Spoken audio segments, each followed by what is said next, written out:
വീട്ടിനകത്തുള്ള പ്രശ്നങ്ങൾ, കുടുംബത്തിനകത്തുള്ള പ്രശ്നങ്ങളാണ് ഒരാളെ കംപ്ലീറ്റ് മാറ്റുന്നതെന്ന് എനിക്ക് മനസ്സിലായി. ഇപ്പോൾ മാരിറ്റലാണെങ്കിൽ ഒരു റോങ് ആയിട്ടുള്ളൊരു പാർട്ണറുമായിട്ട് ടൈപ്പ് ആയിട്ടുണ്ടെങ്കിൽ മറ്റേ ആൾക്ക് ഉണ്ടാകുന്ന ബുദ്ധിമുട്ടുകളൊക്കെ എനിക്ക് നേരിട്ട് മനസ്സിലാക്കാൻ കഴിഞ്ഞിട്ടുണ്ട്, സ്വന്തം ജീവിതത്തിലൂടെയും അല്ലാതെ. ഒരിക്കലും ദുരന്തം എന്ന് പറയുന്നത് ഡിവോഴ്സ് അല്ല, അങ്ങനത്തെ അൺഹാപ്പി മാരേജിൽ ജീവിച്ച്, അതായത് അത്രയും ബുദ്ധിമുട്ടിൽ ജീവിക്കുന്നതാണ് ദുരന്തം. പെണ്ണെന്ന് പറയുന്നത് ഞാൻ പറഞ്ഞില്ല, ഒരു പവർ പാക്കാണ്. അതിന് നല്ല രീതിയിൽ സംരക്ഷണം കൊടുത്ത് അല്ലെങ്കിൽ നല്ല രീതിയിൽ ഫീഡ് ചെയ്യാൻ പറ്റുകയാണെങ്കിൽ വിചാരിക്കാത്ത ലെവലിലേക്ക് അവർ ഉയരാൻ കഴിയും. കല്യാണം എന്ന് പറയുന്നത് ഒരിക്കലും ബിസിനസ് ഡീൽ അല്ല, അല്ലാതെ വന്നിട്ട് രണ്ടുപേരും തമ്മിലുള്ളൊരു ഇമോഷണൽ അല്ലെങ്കിൽ ഫിസിക്കൽ ബോണ്ടും പല കാര്യങ്ങളും അതിനായിട്ട് അറ്റാച്ച്ഡ് ആണ്. 1961 ഡവറി പ്രൊഹിബിഷൻ ആക്ട് വന്നത്. 2025 ഇരുന്നിട്ട് നാണം തോന്നണില്ല നമുക്കിത് സംസാരിക്കാൻ. പറ്റില്ല എന്നുണ്ടെങ്കിൽ ഒരു അമിക്കബിൾ സെറ്റിൽമെന്റിൽ ഒരു മ്യൂച്വലി ഡിവോഴ്സ് ചെയ്യും. ഒരാളെ തകർക്കാൻ നിൽക്കരുത് ഒരിക്കലും. മാരേജ് എന്ന് വെച്ചാൽ സംതിങ് ഡിഫറെൻ്റ് ആണ്. അതൊരു ഭയങ്കര ദിവ്യമായ ഒരു സാധനം അങ്ങനെ തന്നെ കാണണം. ഫിസിക്കലി ഹരാസ് ചെയ്തിട്ടുള്ള, അതായത് അടിച്ച് ചെവി പൊട്ടിയിട്ടുള്ള ഒരു പുരുഷൻ വന്നിട്ടുണ്ട്. മാരേജ് എന്ന് പറയുന്നത് ഇറ്റ്സ് എ പാർട്ട് ഓഫ് ലൈഫാണ്, നമ്മുടെ ലൈഫിൽ വന്ന ഒരു സാധനമാണ്. അല്ലെങ്കിൽ അതിലുള്ള ഡിവോഴ്സ് ആണെങ്കിലും ഇറ്റ്സ് നമ്മുടെ ശരീരത്തിൽ ഒരു രോഗം വന്നാൽ ചികിത്സിക്കുന്ന പോലെ അത്ര നിങ്ങൾ എടുത്താൽ മതി. അൺപാക്ക് ആൻഡ് കണക്റ്റിൽ ഇന്ന് നമ്മളോടൊപ്പമുള്ള ഗസ്റ്റ് എന്ന് പറയുന്നത് പലരുടെയും ജീവിതത്തിൽ വലിയ വഴിത്തിരിവുകൾ സൃഷ്ടിച്ചിട്ടുള്ള ഒരാളാണ്, അഡ്വക്കേറ്റ് ശൈല റാണി. നമസ്കാരം മാം. നമസ്കാരം മാം. ഫോക്കസ് ചെയ്യുന്നത് ഡിവോഴ്സിലാണ്. എങ്ങനെയുണ്ട് ഈ യാത്ര? യാത്ര എന്ന് പറയുമ്പോൾ ഇപ്പോൾ 26 വർഷമായി പ്രൊഫഷനിലേക്ക് ഇറങ്ങിയിട്ട് തിരിഞ്ഞ് നോക്കുമ്പോഴേക്കും സന്തോഷവും സങ്കടവും സമ്മിശ്ര വികാരം എന്ന് പറയും. എന്നാലും ഹാപ്പിയാണ്. എൻ്റെ പാഷനാണിത്, ഈ പ്രൊഫഷൻ. So satisfied. എങ്ങനെയാണ് ഈ ഒരു ജോലി തിരഞ്ഞെടുക്കാം എന്ന് തീരുമാനിച്ചത്? എനിക്ക് അതിനോട് എപ്പോഴും ഒരു പാഷൻ, ഇതാണ് എൻ്റെ ഫീൽഡ്, എനിക്ക് പറ്റും എന്ന് പറയുന്നത്. പ്രത്യേകിച്ചും ഫാമിലി എന്ന് പറയുന്നത് എല്ലാവരും വിചാരിക്കും വീടിനകത്തുള്ള പ്രശ്നങ്ങളല്ലേ, അത് വെളിയിൽ അങ്ങനെ വീട് എന്ന് പറയും. പക്ഷെ ആ വീട് എന്ന് പറയുന്നത് അല്ലെങ്കിൽ വീട്ടിനകത്തുള്ള പ്രശ്നങ്ങൾ, കുടുംബത്തിനകത്തുള്ള പ്രശ്നങ്ങളാണ് ഒരാളെ കംപ്ലീറ്റ് മാറ്റുന്നതെന്ന് എനിക്ക് മനസ്സിലായി. ശേഷം വന്നിട്ട് അത് അങ്ങനെയുള്ളതിൽ നിന്ന് അവരെ രക്ഷപ്പെടുത്തണം അല്ലെങ്കിൽ അവരെ പുറത്താക്കണം. ഇപ്പം മാരിറ്റലാണെങ്കിൽ ഒരു റോങ് ആയിട്ടുള്ളൊരു പാർട്ണറുമായിട്ട് ടൈപ്പ് ആയിട്ടുണ്ടെങ്കിൽ മറ്റേ ആൾക്ക് ഉണ്ടാകുന്ന ബുദ്ധിമുട്ടുകളൊക്കെ എനിക്ക് നേരിട്ട് മനസ്സിലാക്കാൻ കഴിഞ്ഞിട്ടുണ്ട്, സ്വന്തം ജീവിതത്തിലൂടെയും അല്ലാതെ. ഇന്നത്തെ കാലത്ത് ഇന്നത്തെ തലമുറയിൽ ഡിവോഴ്സ് കൂടുകയാണെന്നൊരു വസ്തുതയുണ്ട്. അപ്പം ചിലർ അതിനെ ഭയങ്കര നെഗറ്റീവ് ഷെയ്ഡിൽ അവതരിപ്പിക്കാറുണ്ടോ? ഇന്നത്തെ തലമുറ ഇങ്ങനെ വേണ്ടെന്ന് വെച്ചിട്ട് പോവുകയാണെന്നൊക്കെ പറഞ്ഞിട്ട് മാം എങ്ങനെയാണ് ഇതിനെ നോക്കിക്കാണുന്നത്? ഡിവോഴ്സ് ഒരു മാരേജിലും ഒരു പെൺകുട്ടി അല്ലെങ്കിൽ ആൺകുട്ടി അത് ഡിവോഴ്സ് ചെയ്യണമെന്ന് വിചാരിച്ചിട്ടല്ല അവർ മാരേജിലേക്ക് പോകുന്നത്. പക്ഷെ എവിടെയോ പോകുമ്പോഴേക്കും അത് അവർക്കൊരു ബാഗേജ് പോലെ അല്ലെങ്കിൽ ബർഡൻ പോലെ അല്ലെങ്കിൽ സഫോക്കേഷൻ, ഫ്രസ്ട്രേഷൻ, എല്ലാ നെഗറ്റീവ് ഫീലിങ്സ് വരുമ്പോഴാണ് ഒരു ഡിവോഴ്സ് എന്ന് പറയുന്നത് വരുന്നത്. അപ്പം ഇത് സഹിക്കുന്നതിനേക്കാളും നല്ലത് ഡിവോഴ്സ് അല്ലേ? ഞാൻ പറയാം, അവർ സന്തോഷത്തോടെയാണ് മാരേജിലേക്ക് പോകുന്നത്. ആരെങ്കിലും കരഞ്ഞും കൊണ്ടോ ഡിവോഴ്സ് ചെയ്യാനോ വേണ്ടിയിട്ട് എൻ്റെ അറിവിൽ മാരേജ് ചെയ്തിട്ടില്ല. അപ്പോൾ അത് മാരേജ് ചെയ്യുമ്പോഴേക്കും അവർക്കൊരു ഹോപ്പ് ഉണ്ടായിരുന്നു. പക്ഷെ ആ ഹോപ്പ് നഷ്ടപ്പെട്ടിട്ടും ജീവിക്കുന്നതിനേക്കാളും നല്ലത് ഡിവോഴ്സാണ്. ഒരിക്കലും ദുരന്തം എന്ന് പറയുന്നത് ഡിവോഴ്സ് അല്ല, അങ്ങനത്തെ അൺഹാപ്പി മാരേജിൽ ജീവിച്ച്, അതായത് അത്രയും ബുദ്ധിമുട്ടിൽ ജീവിക്കുന്നതാണ് ദുരന്തം. സോ ഒരിക്കലും അവരെ കുറ്റപ്പെടുത്താനൊന്നും പറ്റില്ല. അത് വന്നിട്ട് പ്യൂർലി പേഴ്സണൽ ആയിട്ടുള്ളൊരു ചോയ്സ്. വിവാഹമോചന കേസുമായി മാമിൻ്റെ അടുത്ത് ഒരാൾ വരുമ്പോൾ, അത്തരം ഒരു ആവശ്യത്തിന് വരുമ്പോൾ അവരുടെ അടുത്ത് എന്തൊക്കെ വിവരങ്ങളാണ് നമ്മൾ ശേഖരിക്കുന്നത്? അവർക്കെന്ന് വെച്ച് കഴിഞ്ഞാൽ ഇമോഷണലി ഭയങ്കര വീക്കായിരിക്കും വരുമ്പോൾ തന്നെ. അപ്പം ഞാനിങ്ങനെ കേട്ടോണ്ടേ ഇരിക്കും. അപ്പോൾ അവർ ആദ്യം വന്ന് ചോദിക്കണമെന്ന് വെച്ചാൽ മാം എവിടെ തുടങ്ങണമെന്ന് എനിക്കറിയില്ല എന്ന് പറയും. അപ്പം ഞാൻ പറഞ്ഞു കിട്ടുന്നിടത്ത് തുടങ്ങിക്കോന്ന്. പക്ഷേ എന്നാലും അവർക്ക് സ്റ്റാർട്ടിങ് ട്രബിൾ ആകുമ്പോഴേക്കും ഞാൻ കൊള്ളാലോ, സാരി കൊള്ളാലോ, അല്ലെങ്കിൽ നല്ല പെർഫ്യൂം ആണല്ലോ മുണ്ട് എന്ന് പറയുമ്പോഴേക്കും അവർക്ക് ആ ബ്രേക്ക് ആവും. എന്നിട്ട് എവിടെ നിന്ന് വരുന്നു, അല്ലെങ്കിൽ അവർ എന്താണ് പ്രശ്നം, എന്ത് പ്രശ്നം, എന്നെ കാണാൻ വരാൻ കാര്യം എന്താ എന്ന് പറഞ്ഞുള്ള രീതിയിൽ തുടങ്ങും. പിന്നെ അവർ നോൺ സ്റ്റോപ്പ് ആയിട്ടായിരിക്കും പറയുന്നത്. അപ്പോൾ അതിൽ നിന്ന് ഞാൻ കേട്ടോണ്ടിരിക്കും. ഫസ്റ്റ് എന്ന് പറയുന്നത് ഞാൻ നല്ലൊരു ലിസണറായിരിക്കും എന്ന് കേട്ടിട്ട് പിന്നെ അവരെ കംഫർട്ട് ലെവലിൽ വെക്കണം. മെയിനായിട്ട് അവർ ആഗ്രഹിക്കുന്ന ഒരു നമുക്കെന്താ പറയുക, ഒരു കണക്ഷൻ ഫീൽ ചെയ്യണം. അല്ലാതെ നമുക്ക് പിടിച്ച് കയറ്റാൻ പറ്റില്ല. കാരണം അത്ര ഡാമേജ്ഡ് ആയിട്ടായിരിക്കും വരുന്നത് അവർ ഇമോഷണലി. കൂടുതൽ ആൺകുട്ടികളാണോ പെൺകുട്ടികളാണോ മാമിൻ്റെ അടുത്ത്? എൻ്റെ അടുത്തോട്ട് വരുന്നത് കൂടുതൽ സ്ത്രീകളാണ്. അല്ലല്ലടാ, ഭയങ്കര ഡിഫറെൻ്റ് ആയിട്ടിരിക്കും. നമുക്ക് ഒരിക്കലും ഒരു കോമൺ ഫാക്ടേഴ്സ് ഒന്നോ അല്ലെങ്കിൽ ഇതെല്ലാം ഒരേപോലെ ഒന്നും തന്നെ ഭയങ്കര ഡിഫറെൻ്റ് ആയിട്ടും നമുക്ക് തന്നെ ഇതെന്താ വ്യത്യസ്തമായിട്ടുള്ള, നമ്മളിപ്പം മദ്യപാനം, എക്സ്ട്രാ മാറ്റർ റിലേഷൻഷിപ്പ്, അങ്ങനെ പല കേസാണ്. ചിലത് വന്നിട്ട് ഫാമിലി ഇൻവോൾവ്മെന്റ് ആവാം. അങ്ങനെ പല കേസുകളും പല രീതിയിലും ആവാം. പിന്നെ ചിലർ വന്നിട്ട് കുറച്ചുകൂടെ ഒരു ആത്മാഭിമാനത്തിനൊക്കെ ഇമ്പോർട്ടൻസ് കൊടുക്കുന്നവരാണെങ്കിൽ അവർ ഒട്ടും കോംപ്രമൈസ് എന്നൊരു പരിധി കഴിയുമ്പോഴേക്കും അവർ അഡ്ജസ്റ്റ് ചെയ്യാൻ തയ്യാറാവില്ല. അങ്ങനെ അതൊക്കെ പോസിറ്റീവായിട്ടും കാണാം, പോസിറ്റീവായിട്ട് കണ്ടാൽ മതി. ആത്മാഭിമാനമാണ് പിന്നെ നമുക്ക് എങ്ങനെ അവരെ പറയാൻ പറ്റും? അതങ്ങ് അഡ്ജസ്റ്റ് ചെയ്യും, സഹിക്ക്, പെണ്ണല്ലേ, ഒന്ന് നിന്ന് നോക്ക്, ഭർത്താവല്ലേ. അല്ല, ഏറ്റവും കൂടുതൽ എനിക്ക് തോന്നുന്നത് സ്ത്രീകൾ ഈ വിവാഹത്തിൽ നിന്ന് മോചനം വേണമെന്ന് ആവശ്യപ്പെടുമ്പോൾ അവർ കേൾക്കുന്നതും ഇത്തരം കാര്യങ്ങളായിരിക്കും. സ്ത്രീയാണ്, കുടുംബമാണ്, കുട്ടികളുണ്ട്, എന്തെന്ന് ഉദ്ദേശിച്ചിട്ട് എന്നൊക്കെ പറഞ്ഞിട്ട് അവർ തകർത്താൻ നടക്കും. പക്ഷെ അല്ല, പ്രോബ്ലം സോൾവ് ചെയ്ത് അല്ലെങ്കിൽ ബാക്കി അത് ആരാണോ കോസ് അല്ലെങ്കിൽ എവിടെ നിന്നാണ് അതിന് വെക്കില്ല. എപ്പോഴും ഈ പെൺകൊച്ചിനെ അഡ്ജസ്റ്റ് ചെയ്യുമെന്ന് പറഞ്ഞിട്ട് ഇവളെ മാത്രം ഫോക്കസ് ചെയ്ത് കഴിയും. പക്ഷെ ഇവള് നശിച്ചുകൊണ്ടേയിരിക്കും. അവളെ എല്ലാ പൊട്ടൻഷ്യലും ഇല്ലാണ്ടായിക്കൊണ്ടിരിക്കും. പെണ്ണെന്ന് പറയുന്നത് ഞാൻ പറഞ്ഞില്ല, ഒരു പവർ പാക്കാണ്. അതിന് നല്ല രീതിയിൽ സംരക്ഷണം കൊടുത്ത് അല്ലെങ്കിൽ നല്ല രീതിയിൽ ഫീഡ് ചെയ്യാൻ പറ്റുകയാണെങ്കിൽ വിചാരിക്കാത്ത ലെവലിലേക്ക് അവർ ഉയരാൻ കഴിയും. നമ്മളിപ്പോൾ ഈ അടുത്ത ദിവസങ്ങളിൽ വരെ കണ്ടു, അതായത് 100 പവനോ അതിലധികമോ സ്വർണം കൊടുത്ത് അല്ലെങ്കിൽ സ്ത്രീധനം കൊടുത്ത് കല്യാണം കഴിച്ചു വിട്ടിട്ട് അവസാനം ഒരു 25-26 വയസ്സുള്ള പെൺകുട്ടികൾ എനിക്കിനി ജീവിക്കാൻ വയ്യപ്പ എന്നൊക്കെ പറഞ്ഞ് വോയിസ് മെസ്സേജ് അയച്ചിട്ട് ലൈഫ് അവസാനിപ്പിക്കുകയാണ്. ആ അവസാനിപ്പിക്കുന്ന ഘട്ടത്തിൽ എല്ലാവരും ചോദിക്കും, എന്നാ കുട്ടിക്ക് തിരിച്ചു വന്നുകൂടായിരുന്നു എന്ന് ചോദിക്കും. പക്ഷെ ആ തിരിച്ചു വിളിക്കാനുള്ള ഒരാളില്ലാത്തത് കൊണ്ട് കൂടിയാണോ പെൺകുട്ടികൾ അത്തരത്തിൽ? 100% അല്ലേ ക്രിസ്ത്യന്? ഒരു കാര്യം, ഇത് ആദ്യമായിട്ടാണോ കേൾക്കണേ? ഇതിന് മുന്നേ നമ്മൾ കേട്ടിട്ടില്ലേ? എത്ര നാളുകൊണ്ട് നമ്മളിത് കേൾക്കുന്നു. അപ്പൊ ഇതിനൊരു അവസാനം വയ്ക്കണമെങ്കിൽ ആര് വിചാരിക്കണം? മനസ്സിലായില്ലേ? നമ്മൾ ഓരോരുത്തരും വിചാരിക്കണം. ആദ്യം എന്ന് വെച്ചാൽ ഈ ഗോൾഡും ക്യാഷും കൊടുക്കണമെന്ന് അവിടെ വെച്ച് നിർത്തണം. അത് നിർത്തിയതിനു ശേഷം അപ്പോൾ അവർ എന്തെങ്കിലും മോട്ടീവ് വന്നിട്ട് ഫിനാൻഷ്യൽ ആവും. കല്യാണം എന്ന് പറയുന്നത് ഒരിക്കലും ബിസിനസ് ഡീൽ അല്ലാതെ വന്നിട്ട് രണ്ടുപേരും തമ്മിലുള്ളൊരു ഇമോഷണൽ അല്ലെങ്കിൽ ഫിസിക്കൽ ബോണ്ടും പല കാര്യങ്ങളും അതിനായിട്ട് അറ്റാച്ച്ഡ് ആണ്. അങ്ങനെ വരുന്ന സമയത്ത് ഇത് നമ്മൾ നാളെയും കേൾക്കും, മറ്റന്നാളും കേൾക്കും. 1961 ഡവറി പ്രൊഹിബിഷൻ ആക്ട് വന്നത്. 2025 ഇരുന്നിട്ട് നാണം തോന്നണില്ല നമുക്കിത് സംസാരിക്കാൻ. അപ്പോൾ ഈ സമൂഹത്തിൻ്റെ അടുത്ത് എനിക്ക് പറയാൻ പറ്റുള്ളൂ, ഈ കൊടുക്കുന്ന അച്ഛനും അമ്മയ്ക്കും കൊടുക്കണം. പിന്നെ രണ്ടാമത് അങ്ങനെ ഒരു ഹരാസ്മെന്റ് വരുമ്പോൾ ഇറങ്ങി വരാൻ വേണ്ടിയിട്ട് വിളിക്കാൻ ആളില്ല. ഇപ്പോൾ ഒരു 26-27 വയസ്സുള്ളൊരു പെൺകൊച്ചാണെങ്കിൽ ഡവറി ഞാൻ കൊടുക്കുന്ന ചെക്കനെ സ്വീകരിക്കത്തില്ല, അല്ലെങ്കിൽ അങ്ങനെ കാശ് കൊടുത്ത് എനിക്കൊരു ഭർത്താവിനെ വേണ്ട, പൈസ കാറും കൊടുത്ത് അത്രയ്ക്കുള്ള മുതലാണോ ഒരു സാധനം എന്നും കൂടെ നോക്കണം. ഇത് പ്യുവർലി ഞാൻ പെണ്ണുങ്ങളുടെ സൈഡിട്ട് പോകണമെന്ന് വിചാരിക്കേണ്ട. പക്ഷെ സ്വാഭാവികമായിട്ടും അത്രയ്ക്കും കാശ് കൊടുത്ത് വാങ്ങി വയ്ക്കേണ്ട ഭർത്താവാണോ, എൻ്റെ ആവശ്യമുണ്ടോ എന്നൊരു ഓരോ പെണ്ണും വിചാരിച്ചാലേ പറ്റുള്ളൂ. പിന്നെ തിരിച്ച് വിളിക്കാനുള്ള ഒരു ഇത് സ്വന്തം പാരൻസിന് വേണം. കല്യാണം കഴിഞ്ഞു എന്ന് പറഞ്ഞാൽ മക്കളല്ലാണ്ടാവില്ല. എപ്പോഴും നമ്മൾ കേൾക്കുന്നതാണ് കുടുംബത്തിന്റെ അഭിമാനം നഷ്ടപ്പെടും, നീ തിരിച്ചു വന്നാൽ ആദ്യം നിനക്ക് കുറച്ച് സഹിച്ചൂടെ, ഇത്തരം ചോദ്യങ്ങൾ വരുമല്ലോ. അപ്പൊ നമ്മൾ പെൺകുട്ടികളുടെ സൈഡിൽ നിന്ന് വരുമ്പം ഇത്തരം കാര്യങ്ങളായിരിക്കും. ഒരു ആൺകുട്ടികളുടെ സൈഡിൽ നിന്ന് ചിന്തിക്കുമ്പോൾ എന്തൊക്കെ കാര്യങ്ങളായിരിക്കും അവർ ഫേസ് ചെയ്യുന്നുണ്ടാവുക? ചിലപ്പോഴെന്ന് വെച്ച് കഴിഞ്ഞാൽ ഇതേപോലെ തന്നെ ഡവറിയുടെ കാര്യത്തിൽ വരുമല്ലോ, ഇവർ കുറേ ഗോൾഡും കാര്യങ്ങളൊക്കെ അവർ ഇട്ടിട്ട് ഇവർ ആവശ്യപ്പെട്ടിട്ടുണ്ടാവില്ല. അപ്പോഴേക്കും ഇവരിങ്ങനെ കയറി വരുന്ന സമയത്ത് ഇവർ തമ്മിൽ ഡിസ്പ്യൂട്ട് വരുന്ന സമയത്ത് ഈ ഗോൾഡിൻ്റെ പേരിൽ അത് തരണം, ഇത് തരണം, മറ്റത് വരണം. പിന്നെ അതും വന്നിട്ടൊരു ബിസിനസ് പോലെ മാറും.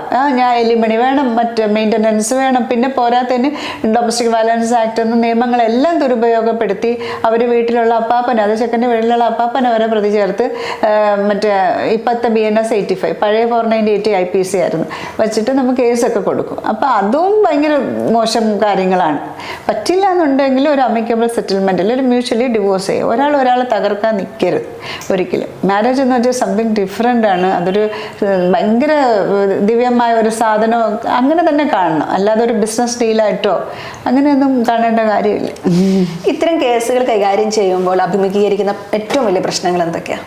എങ്ങനത്തെ വിവാഹമോചന കേസ് മെയിൻ എന്ന് വെച്ച് കഴിഞ്ഞാൽ അവർ ആ ലെവലിൽ നിന്ന് നമ്മൾ കൊണ്ടുവരിക എന്ന് പറയുന്നത് ഭയങ്കര ബുദ്ധിമുട്ടാണ്. ഭയങ്കര ട്രസ്റ്റ് ഇഷ്യൂസ് ആയിരിക്കും. അവർക്ക് നമ്മളെപ്പോലും വിശ്വാസം ഉണ്ടാവില്ല. നമ്മൾ എന്ത് പറഞ്ഞു കഴിഞ്ഞാൽ എന്താ ഉദ്ദേശം, ഇതെന്താ, പിന്നെ എതിർഭാഗമായിട്ട് ചേരുന്നു. നമ്മളൊന്നും എതിർഭാഗത്ത് നോക്കി ചിരിച്ചാൽ മതി. നമ്മൾ അഡ്വക്കേറ്റ്സ് അല്ലേ, സ്വാഭാവികമായിട്ട് അതെന്താ അങ്ങനെ നിൽക്കണം, അവരോട് സംസാരിച്ചത് എന്തിനാ, അങ്ങനെ ഭയങ്കര ട്രസ്റ്റ് ഇഷ്യൂസ് ഉണ്ടാവും. മെയിൻ വൈകാരികമായിട്ടുള്ള ഭയങ്കര ബുദ്ധിമുട്ടുകളുണ്ടാവും.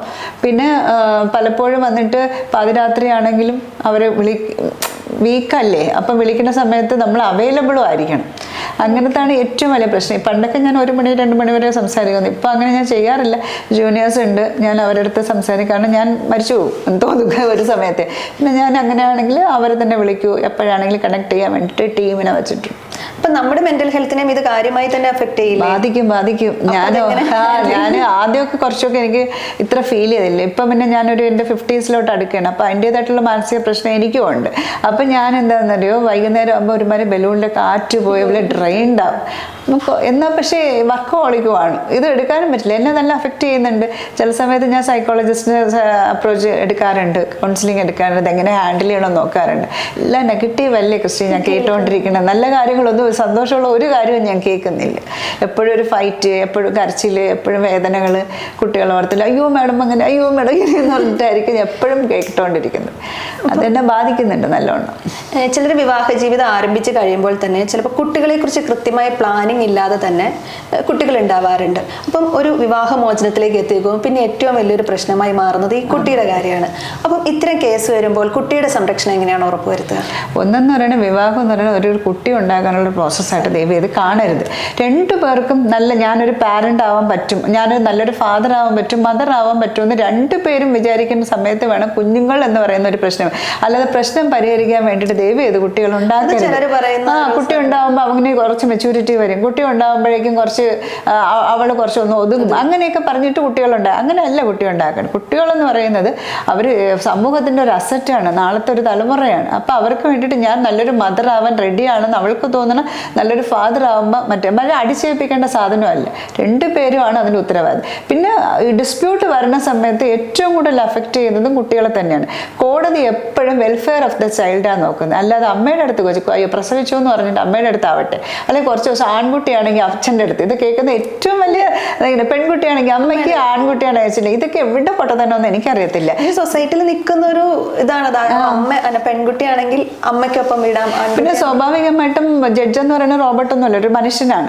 അപ്പോൾ അദ്ദേഹം ഒരു 13 അല്ലെങ്കിൽ 15 വയസ്സുള്ള ഒരു പെൺകുട്ടിയാണെങ്കിൽ കുറച്ചുകൂടെ അമ്മയുടെ കെയർ വേണമെന്ന് തോന്നും. അല്ലെങ്കിൽ വളരെ ചെറിയ കുട്ടി, അതായത് ഒരു 3 വയസ്സിന് താഴെയുള്ള കുഞ്ഞ് പാൽ കുടിച്ചുകൊണ്ടിരിക്കുന്ന കുട്ടിയാണെങ്കിൽ അതിന് അമ്മയുടെ കുറച്ചുകൂടി സംരക്ഷണം വേണം തോന്നും.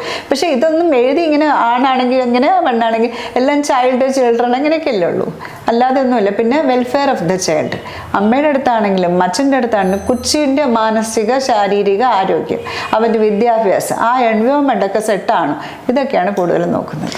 ഈ വിവാഹമോചന കേസുമായി വരുന്ന അച്ഛനമ്മമാർക്ക് കൗൺസിലിംഗ് കൊടുക്കുമല്ലോ, അപ്പോൾ ഈ കുട്ടികളുടെ മാനസികാരോഗ്യവുമായി ബന്ധപ്പെട്ട് അവർക്കും അത്തരത്തിൽ കൗൺസിലിംഗ് ഇപ്പോൾ കൊടുക്കുന്നുണ്ട്. ഇപ്പോൾ വന്നിട്ട് ഞാൻ എൻ്റെ ഇനിഷ്യൽ സ്റ്റേജിൽ എൻറോൾമെൻറ്റ് സമയത്തൊന്നും അതില്ലായിരുന്നു.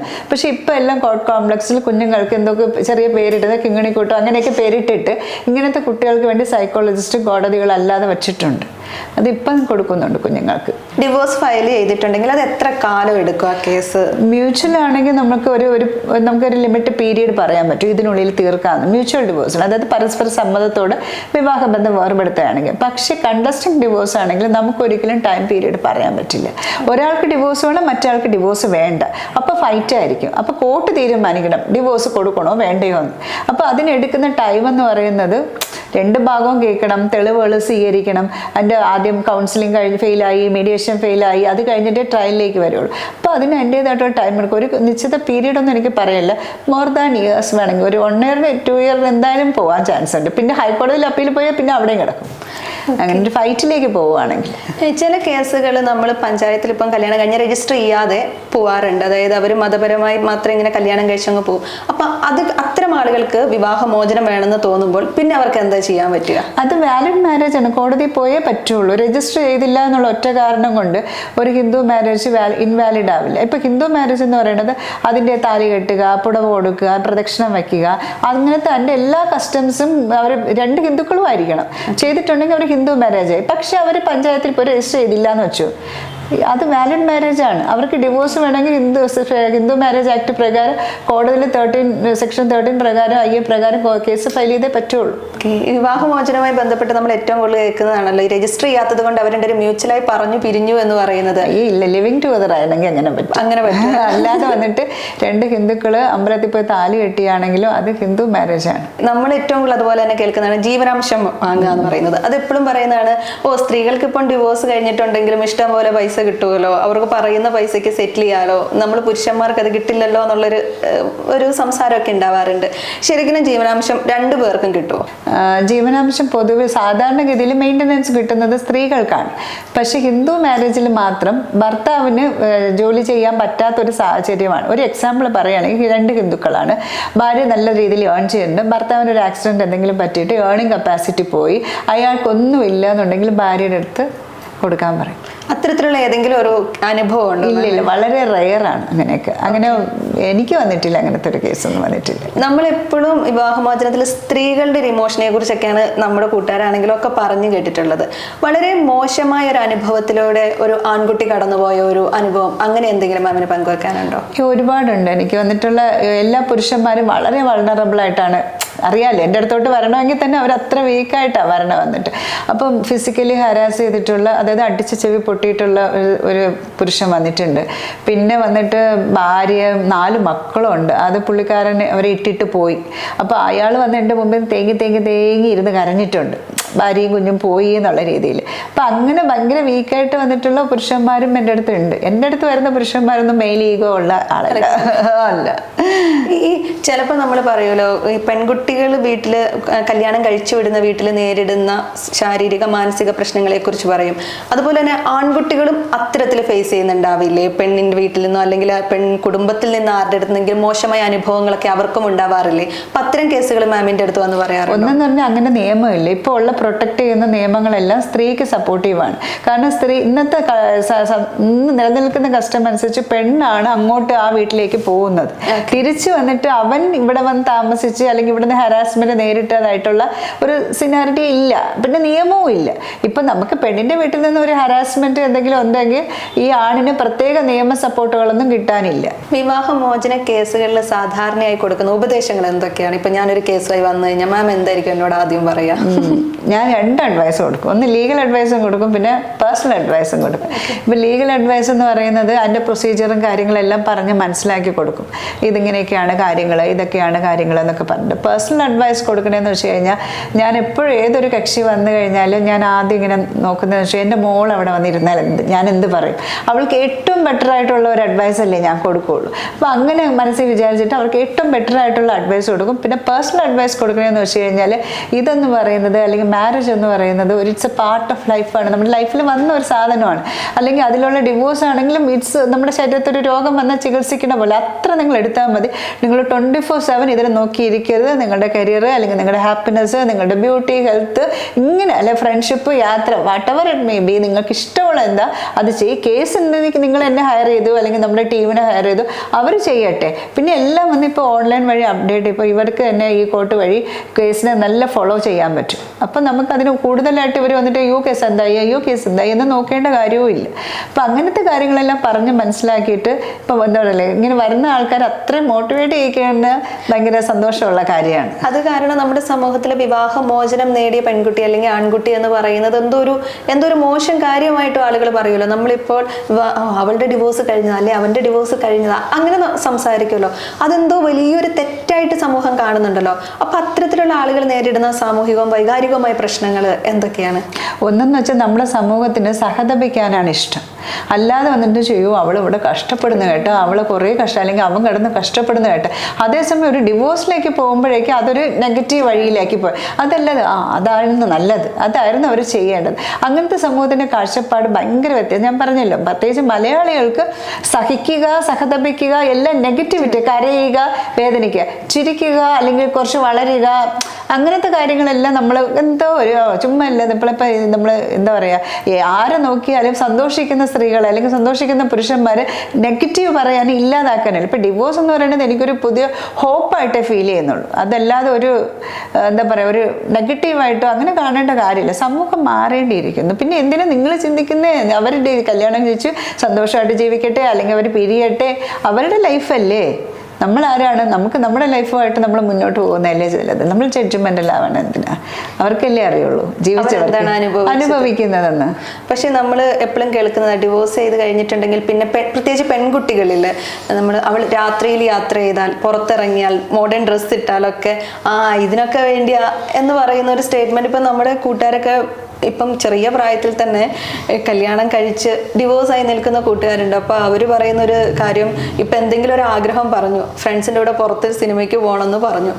അപ്പോൾ അത്തരം കാര്യങ്ങൾ വരുമ്പോൾ അച്ഛനും അമ്മയും പറയുന്നത്, അല്ലെങ്കിൽ ബന്ധുക്കൾ പറയുന്നത്, അല്ലെങ്കിൽ അയൽവക്കംകാർ പറയുന്നത്, കല്യാണം ഡിവോഴ്സൊക്കെ കഴിഞ്ഞതല്ലേ, നീ അങ്ങനെ പുറത്തിറങ്ങി നടക്കാൻ പാടില്ല, നാട്ടുകാർ അത് പറയും, നാട്ടുകാർ ഇത് പറയും, അങ്ങനെ പറയുന്നു. അവർ പറയുന്നത് അത് ഈ ഡിവോഴ്സിനേക്കാൾ വലുതാണ്, ഭയങ്കര പെയിൻഫുൾ ആണ്. എങ്ങനെയെങ്കിലും അതിൽ നിന്ന് ആ ട്രോമയിൽ നിന്ന് പുറത്തേക്ക് വരാൻ അവൾ അല്ലെങ്കിൽ അവനെ പറക്കാൻ വിടുകയല്ലേ ചെയ്യേണ്ടത്. ഇപ്പം എൻ്റെ ഏർലി 30s ഞാൻ സിംഗിളായിട്ട് ജീവിക്കാം. ഇപ്പം ഞാൻ അനുഭവിച്ച കുറേ ട്രോമയുണ്ട് ഈ സൊസൈറ്റിയിൽ നിന്ന്. ഇതേപോലെ തന്നെ ഒറ്റയ്ക്ക് ജീവിച്ചാൽ പ്രശ്നം, ആരോടെങ്കിലും സംസാരിച്ചാൽ പ്രശ്നം, എന്തെങ്കിലും നമ്മളൊന്ന് ചിരിച്ചാൽ പ്രശ്നം, ഒന്ന് സിനിമയ്ക്ക് പോയാൽ പ്രശ്നം, എല്ലാം പ്രശ്നം. ആ തൻ്റെടി, ധിക്കാരി, അഹങ്കാരി, പിന്നെ ഏറ്റവും പറയും ആൾ ശരിയല്ല കേട്ടാ ഇന്ന് എന്തൊരു പെയിൻഫുൾ ആയിട്ട് സിറ്റുവേഷനില്ല. പക്ഷെ ഞാൻ പറയുന്ന വെച്ചാൽ നിങ്ങളത് മുന്നോട്ട് വാ, ഒരു പരിധി വരെ കഴിഞ്ഞ് നിങ്ങൾ പ്രൂവ് ചെയ്യും ഇതാണ് എൻ്റെ ജീവിതം. നമ്മുടെ ജീവിതത്തിൻ്റെ ഏറ്റവും രാജ്ഞിയും രാജാവ് എന്ന് പറയുന്നത് നമ്മൾ തന്നെയാണ്. അത് മറ്റുള്ളവരുടെ ഈ എന്താ പറയുക അല്പം പോലും നമ്മളെ മനുഷ്യത്വം ഇല്ലാത്ത, മനസ്സാക്ഷി ഇല്ലാത്ത ഇങ്ങനത്തെ കമൻറ്റുകളൊന്നും നിങ്ങൾ കേൾക്കാതിരിക്കും. ആദ്യമൊക്കെ എനിക്ക് നല്ല വേദന തോന്നിയിട്ടുണ്ട്. എന്താ ഇവരിങ്ങനെ പറയണം, ആകെ നമ്മളാകെ ജീവിക്കണോ വേണ്ടോ മരിക്കണോ എന്ന് വിചാരിച്ചുകൊണ്ടാണ് നമ്മളിരിക്കുന്നത്. അതിൻ്റെ ഇടയിൽ കൂടെയാണ് ഇത്. മനസ്സിലായില്ലേ? അപ്പം അത്രയും പവർ നമ്മളെ ഉള്ളിൽ നിന്ന് വരണം, ആ സ്ട്രെങ്ത് എന്ന് പറയുന്നത്. കുട്ടികൾക്ക് വരട്ടെ. ഇപ്പം അത് പേഴ്സണൽ ക്വസ്റ്റ്യൻ ആണ് എങ്കിൽ മാം എങ്ങനെയാണ് ഇത്തരം ഒരു ട്രോമയിൽ നിന്ന് കയറി വരാൻ വേണ്ടി പറ്റിയത്? അതിന് എന്തൊക്കെ കാര്യങ്ങളായിരുന്നു? ഒരു പോയിന്റ് എത്തിയ സമയത്തുണ്ടല്ലോ, അതുവരെ എനിക്ക് നല്ല പെയിൻ ആയിരുന്നു. എന്ന് വെച്ച് കഴിഞ്ഞാൽ നമ്മളുടേതായിട്ടുള്ള വേദന, പേഴ്സണൽ ആയിട്ടുള്ള കുറേ ട്രോമാസ്, വേദനകളിൽ കൂടെ കടന്നു പോകുമ്പോൾ ഈ സൊസൈറ്റിയിൽ നിന്ന് ഇപ്പം ഞാൻ എല്ലാവരും പറയുന്നത് പുരുഷ വിരോധി എന്ന് പറഞ്ഞാൽ ആക്ച്വലി ഞാൻ പുരുഷനെ ഇങ്ങനെ ഇച്ചിരി വിരോധമെങ്കിലും വന്നിട്ടുള്ളത് എല്ലാ പുരുഷന്മാരും അല്ല എൻ്റെ അടുത്ത് വന്ന് എൻ്റെ ഹസ്ബൻഡിൽ നിന്ന് കിട്ടിയ ടോർച്ചർ അല്ല. അതിനുശേഷം ഞാൻ ഒറ്റയ്ക്ക് ജീവിച്ചപ്പോൾ ജീവിതം തരാന്ന് നോക്കിക്കോളാം, മറ്റേതാണ് മറിച്ചതാണെന്ന് പറഞ്ഞാൽ നമ്മളിങ്ങനെ വരുന്നത്, നമ്മൾ ജീവിക്കണോ മരിക്കണോ എന്ന് വിചാരിച്ചുകൊണ്ടിരിക്കുന്ന സമയത്തുള്ള ഈ അപ്രോച്ചാണ് എന്നെ ഏറ്റവും കൂടുതൽ. ഇപ്പൊ എൻ്റെ 50-ൽ നിൽക്കുമ്പോൾ എനിക്ക് തൻ്റെ അടുത്തോടെ അത് പറയാം എന്നെ. അപ്പൊ ഈ കൊച്ചു കുട്ടികൾ ഇങ്ങനെ വരുന്ന വഴിയില്ല, അവരനുഭവിക്കുന്ന പെയിൻ എന്ന് പറയുന്നത് ഭയങ്കര ബുദ്ധിമുട്ടാണ്. പക്ഷെ ഇറങ്ങി വന്നെന്ന് വെച്ചു പിന്നെ വന്നിട്ടേ ഒരു പെൺപുലിയായിട്ടൊക്കെ നിൽക്കുക. ഓക്കെ, ഈ വിവാഹമോചന കേസുകളിൽ ഇപ്പൊ അടുത്തായിട്ട് എന്തെങ്കിലും നിയമങ്ങളിലൊക്കെ മാറ്റങ്ങൾ വന്നിട്ടുണ്ടോ? നിയമങ്ങളൊന്നും മാറിയിട്ടില്ലടാ, പഴയ നിയമങ്ങൾ തന്നെ നിൽക്കണം. മാറേണ്ടതായിട്ടുള്ള കുറേ നിയമങ്ങളുണ്ട്. പക്ഷേ കോടതികൾ എടുക്കുന്ന ഇൻ്റർപ്രറ്റ് ചെയ്ത് വരുന്ന പുതിയ പുതിയ റൂളിങ്സുകൾ മാറി. നിയമം അങ്ങനെ നിൽക്കുന്നു. ലേറ്റസ്റ്റ് അമെൻമെൻ്റ് ഒന്നും വന്നിട്ടില്ല. പക്ഷെ കോടതിയുടെ അപ്രോച്ചുകൾ, അതായത് ഒരു നിയമത്തിനെ ഇൻ്റർപ്രറ്റ് ചെയ്ത് പുതിയ റൂളിങ്സ് വരുമല്ലോ, അതൊക്കെ ഒരുപാട് മാറി. അതായത് ഇപ്പം എന്താ പറയുക, ഒരു ലേറ്റസ്റ്റ് ഒരു ഡിസിഷൻ വന്നതെന്ന് വെച്ച് കഴിഞ്ഞാൽ വിവാഹ വാഗ്ദാനം നൽകി പീഡിപ്പിച്ചു എന്ന് പറയില്ല. ഇന്നലെ വന്ന കേസിൽ അതിന് പെട്ടെന്ന് എനിക്ക് ഓർമ്മ വന്നു. വിവാഹ വാഗ്ദാനം വന്നെങ്കിൽ പീഡിപ്പിച്ചു എന്ന് പറഞ്ഞ് പെണ്ണ് പരാതി കൊടുക്കുകയാണ്. പക്ഷേ വിവാഹം കഴിഞ്ഞ പെണ്ണാണെങ്കിൽ അത് നിലനിൽക്കില്ല. വിവാഹ വാഗ്ദാനം എന്ന് പറയുന്നത് നിലനിൽക്കില്ല. പക്ഷെ അത് നിയമമല്ല മാറിയത്, അത് ചെയ്ത് പുതിയ പുതിയ ഡിസിഷൻസ് ആയിട്ട് കോടതി ജഡ്ജ്മെന്റ് ആയിട്ട് വന്നു. അതെല്ലാത്തിലും ആപ്ലിക്കബിൾ ആവും അങ്ങനത്തെ കേസുകളിൽ. ഇപ്പം ഇത് പറഞ്ഞപ്പോഴാണ് നമ്മൾ ചില വാർത്തകൾ കാണാറുണ്ട്. അതായത് വിവാഹം കഴിഞ്ഞാൽ സ്ത്രീയുടെ ശരീരത്തിൽ മുഴുവനായി പുരുഷനാണ് ഇതെന്നൊക്കെ പറഞ്ഞ ഒരു വേർഡിക്റ്റ് വന്നു. സ്ത്രീ അപ്പോൾ പീഡനം എന്ന് പറയാൻ പറ്റത്തില്ല, പിന്നീട് അവരുണ്ടാവുന്ന ബന്ധങ്ങൾ എന്നൊക്കെ പറഞ്ഞിട്ട് അത് മാധ്യമങ്ങൾ റിപ്പോർട്ട് ചെയ്തതാണോ അത് തന്നെയാണോ വേർഡിക്റ്റ് എന്നുള്ളത് അറിയില്ല. അങ്ങനെ ഒരു അലഹബാദ് ഹൈക്കോടതി വിധി എന്നൊക്കെ പറഞ്ഞിട്ടൊരു ഇത് വന്നു. അപ്പം അത് പിന്നെ ഭയങ്കര ചർച്ചയാവും. അപ്പം അല്ല, ഈ മാധ്യമങ്ങൾ എടുക്കുന്ന എല്ലാം നിങ്ങൾ അങ്ങ് വിശ്വസിക്കേണ്ട ആവശ്യമില്ല. ഇന്ന് 2-3 എഴുതി വെച്ച് താഴെ അലഹബാദ് ഹൈക്കോടതി എന്ന് പറഞ്ഞു കഴിഞ്ഞാൽ അത് അലഹബാദ് ഹൈക്കോടതി എന്ന് വേണ്ട. അങ്ങനെയാണെങ്കിൽ അല്ലാത്ത ജേർണൽസ് വരും. നമുക്കിപ്പോൾ KHSC ഉണ്ട്, കേരള ഹൈക്കോടതിയുടെ KHSC, അങ്ങനെയുള്ള സുപ്രീം കോടതി SSC, ഇങ്ങനത്തെ പറഞ്ഞതിൽ നോക്കണം. ഇപ്പോൾ സുപ്രീം കോടതിയുടെ ലേറ്റസ്റ്റ് വിധി എന്ന് പറയുന്നത് സ്ത്രീയുടെ ശരീരം എന്ന് പറയുന്നത് പുരുഷന് ഒരിക്കലും അതൊരു പബ്ലിക് പ്രോപ്പർട്ടി അല്ല. മനസ്സിലായില്ലേ? അത് തിരിച്ചുമാണെങ്കിൽ എല്ലാവരും അതിന് ഇൻഡിവിജ്വൽ ആയിട്ടുള്ള പേഴ്സൺസ് ആണ്. ആരും ആരുടെയും അടിമയുമല്ല. വ്യക്തിപരമായിട്ട് അവരവരുടെ ശരീരം അല്ലെങ്കിൽ അങ്ങനത്തെ കാര്യങ്ങളെല്ലാം വന്നിട്ട് എന്താ പറയുക, അവനവൻ്റെ തന്നെയാണ് പ്രോപ്പർട്ടി. അല്ലാതെ ഒരിക്കലും മറ്റൊരാളുടെ ഒരു അവകാശമോ അധികാരമോ അതിൻ്റെ മേലില്ല എന്നൊക്കെ ഇഷ്ടംപോലെ സപ്പോർട്ടീവ് സുപ്രീം കോടതി. ഈ മീഡിയാസ് എടുത്തിടുന്നതൊന്നും മീഡിയാസ് മാത്രമല്ലല്ലോ, ഈ വാട്സപ്പ് അത് മീഡിയ, അത് ഹൈദരാബാദ് സുപ്രീം കോടതി, മറ്റേ എന്താ പറയല്ലേ, അലഹബാദ് ഡൽഹി ഹൈക്കോടതി എന്നൊക്കെ പറഞ്ഞു വരുന്നത്. കക്ഷികളുണ്ടല്ലോ മാമിൻ്റെ അടുത്ത്, ചിലർ ഭയങ്കരമായിട്ട് അവരുടെ പ്രൈവസി കീപ്പ് ചെയ്യണം എന്ന് ആഗ്രഹിക്കുന്നവരായിരിക്കും. ഇപ്പം നമ്മൾ സെലിബ്രിറ്റീസിൻ്റെ ഒക്കെ ആണെങ്കിൽ അങ്ങനെ ആയിരിക്കും. അപ്പോൾ ഈ പ്രൈവസി എങ്ങനെയാണ് നമ്മൾ കീപ്പ് ചെയ്യുക? ഞാൻ കോടതിയിൽ എല്ലാ ഇതിലും നമ്മൾ തന്നെ പ്രൈവസി നമ്മളവരെ റിവീൽ ചെയ്യത്തും ഒന്നും ചെയ്യുന്നതിൻ്റെ ഫേം തന്നെ എഗ്രിമെൻറ്റ്, ഞങ്ങൾക്ക് ഫേം എഗ്രിമെൻ്റ് ഉണ്ട്. ആ ഫേം എഗ്രിമെൻറ്റിൽ നമ്മൾ അഷുറൻസ് കൊടുക്കുന്നുണ്ട്. ഇവരുടെ ഒരു ഡോക്യുമെൻ്റ് ഒന്നും പുറത്തു പോകില്ല എന്ന് ഇവർ പറയുന്ന ഒരു ബ്ലീഡിങ്സോ ഒന്നും നമ്മൾ പുറത്തു പോകില്ല എന്നുകൊണ്ട് അഷുറൻസ് നമ്മൾ കൊടുക്കുന്നുണ്ട്. പിന്നെ കോർട്ടിൽ വരുന്ന സമയത്ത് സ്വാഭാവികമായിട്ടും അതൊരു എന്താ പറയുക, സർക്കാർ സ്ഥാപനമാണ്.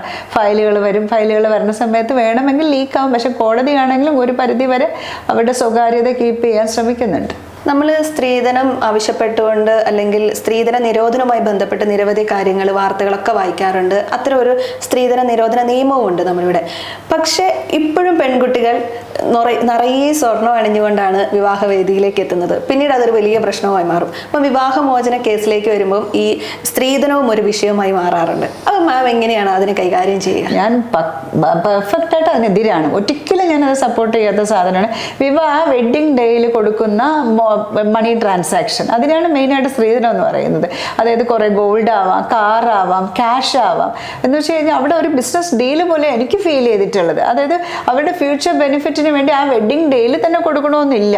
അവർക്ക് എന്തെങ്കിലും ഫ്യൂച്ചറിൽ ഒരു പഠിക്കാൻ വേണം, കുട്ടികൾക്ക് കാശ് കൊടുക്കൂ. അവർക്കൊരു ബിസിനസ് ഇടാം, ആ സമയത്ത് കാശ് കൊടുക്കൂ. ഇത് ആൾക്കാരെ കാണിക്കാൻ വേണ്ടി വാരി അണിഞ്ഞിട്ടിട്ട് അന്ന് തന്നെ കാറും മറ്റേ എന്താ പറയുക കാലം കരിച്ച് നിർത്തുന്നു. പിന്നെ അത്ര കൊടുത്തു ഇത്ര കൊടുത്തു. എനിക്കിതറിയില്ല. ഞാൻ അതിനോടൊന്നും ഒട്ടും യോജിക്കാനും പോണില്ല. വന്നിട്ട് അപ്പോൾ ഇത്തരം കേസുമായി വരുന്ന പെൺകുട്ടികൾ ഉണ്ടാവില്ല, സ്ത്രീധനം അണിഞ്ഞുകൊണ്ട് തന്നെ സ്വർണം അണിഞ്ഞുകൊണ്ട് തന്നെ വിവാഹവേദിയിലേക്ക്. അപ്പൊ അവരോട് മാം എന്താ ചോദിക്കുക? നല്ലോണം പറയും. നാണോ ഉണ്ടോ ഉളുപ്പുണ്ടോ എന്നൊക്കെ ചോദിക്കും. ഇതാരുടെ സ്വർണ്ണമാണൊക്കെ ചോദിക്കും. വീട്ടുകാരെങ്ങനെ നന്നായെന്ന് ചോദിക്കും. വീട്ടുകാർക്ക് എങ്ങനെയാണ് ഉണ്ടായത്, സ്വർണ്ണത്തിൻ്റെ വില അറിയാവോ, ആ സമയത്ത് ഇത്രയും വേണ്ട, അല്ലെങ്കിൽ അവൻ അത് ചോദിച്ചപ്പോൾ നിങ്ങൾക്ക് പറഞ്ഞുകൂടായിരുന്നു ഇത്രയും വേണ്ടെന്ന്, നിങ്ങൾ ഏത് കാലത്താണ് ജീവിക്കണേ എന്നൊക്കെ ഞാൻ ചോദിക്കും. പെൺകുട്ടികൾ അതിനകത്ത് ശക്തമായ നിലപാടെടുത്താൽ കുറേയധികം മാറും. വന്നിട്ട് എനിക്ക് തോന്നുന്നതെന്ന് വെച്ച് കഴിഞ്ഞാൽ ഓരോ പെൺകുട്ടിയും അവള് തന്നെ തീർത്തും ഒരു തീരുമാനം എടുത്തു കഴിഞ്ഞാൽ മാറാവുന്നുള്ളത് മാത്രമേ ഉള്ളൂ. ഡവറി പാരൻസും കൂടെ മാറണം.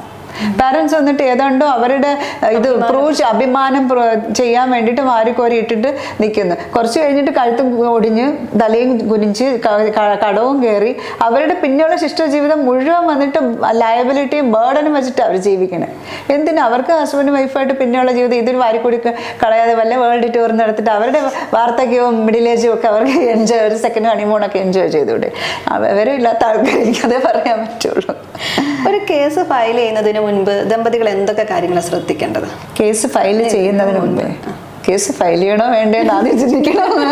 രണ്ടാമെന്ന് വെച്ച് കഴിഞ്ഞാൽ യോജിച്ച് പോകാൻ പറ്റുമെന്ന് മാക്സിമം ശ്രമിക്കുക. പിന്നെ ചിന്തിക്കേണ്ട കാര്യങ്ങളെന്ന് വെച്ച് കഴിഞ്ഞാൽ നമ്മളുടെ ഇപ്പോൾ ഒരു പെണ്ണാണെങ്കിൽ അവളുടെ അസറ്റ് ഗോൾഡ് ആവട്ടെ അവളുടെ ക്യാഷ് ആവട്ടെ ഈ സാധനങ്ങളെല്ലാം നമ്മുടെ കയ്യിൽ തന്നെ നിലനിർത്താൻ ശ്രമിക്കുക. അത് അപ്പുറത്തെ സൈഡിലോട്ട് പോയി കഴിഞ്ഞാൽ പിന്നെ അത് തിരിച്ചിട്ടില്ലെങ്കിൽ നമ്മൾ റിക്കവറി ഓഫ് ഗോൾഡ് ഓർണമെന്റ്സ് അല്ലെങ്കിൽ റിക്കവറി സൂട്ട് ഫയൽ ചെയ്തിട്ട് നമ്മൾ അതിൻ്റെ പുറകെ നടക്കേണ്ടി വരും. അപ്പോൾ ആണാണെങ്കിലും പെണ്ണാണെങ്കിലും ഫിനാൻഷ്യലി ഉള്ള അങ്ങോട്ടും ഇങ്ങോട്ടും ഉള്ള സാധനങ്ങളൊക്കെ ചെയ്യുക. പിന്നെ ആകെ അങ്ങ് അലുമ്പായി പോയി കഴിഞ്ഞാൽ പിന്നെ വേറെ വഴിയില്ല.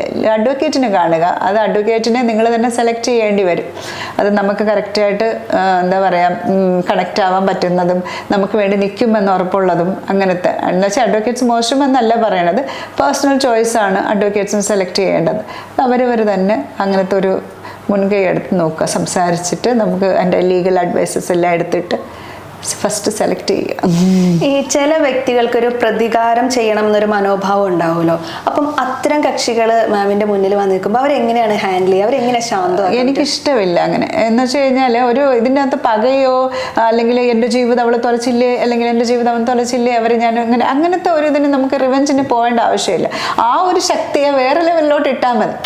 ഹേറ്റാണെങ്കിലും അതൊരു ഇമോഷണലി ഒരു സാധനമല്ലേ, അതിനെ വേറെ ഏതെങ്കിലും ഇട്ട് കഴിഞ്ഞാൽ ആ ലെവലിൽ സക്സസ് ആവും. അതല്ലാതെ ഇയാൾ പിറകെ നടന്നിട്ട് നമ്മൾ തകർക്കാൻ പോകുന്ന നമ്മുടെ സമയം, നമ്മുടെ മാനസികാവസ്ഥ, നമ്മുടെ സാമ്പത്തിക ഇതെല്ലാം നഷ്ടപ്പെട്ടുകൊണ്ടേയിരിക്കും. മനസ്സിലാവും? എന്ന് പറഞ്ഞാൽ ലീഗലി കിട്ടേണ്ട റൈറ്റ് വേണ്ടെന്ന് വെക്കണ അല്ല, ഈ തകർക്കാൻ നടക്കുന്നതിനോട് എനിക്ക് യോജിപ്പില്ല. പകയോടുകൂടെ നമുക്ക് കിട്ടാനുള്ള കാശ് കിട്ടുക അല്ലെങ്കിൽ നമുക്ക് അവകാശപ്പെട്ട സാധനം കിട്ടുക, ഔദാര്യമൊന്നും വേണ്ട.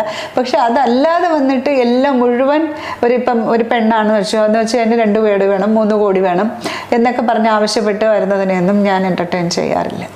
ചിലര് ജീവൻ കൊണ്ട് രക്ഷപ്പെടണമെന്ന് ആഗ്രഹിച്ച് മാമിൻ്റെ അടുത്ത് വരുമല്ലോ. ഒരുപാട് പേര് വരുന്നുണ്ട്. എനിക്ക് ഒന്നും വേണ്ട എൻ്റെ പൊന്മ, എന്നെ എങ്ങനെയെങ്കിലും ഇതിൽ നിന്ന് രക്ഷപ്പെടുത്തൂ എന്ന് പറഞ്ഞ് വരുന്ന കുട്ടികളുണ്ട്.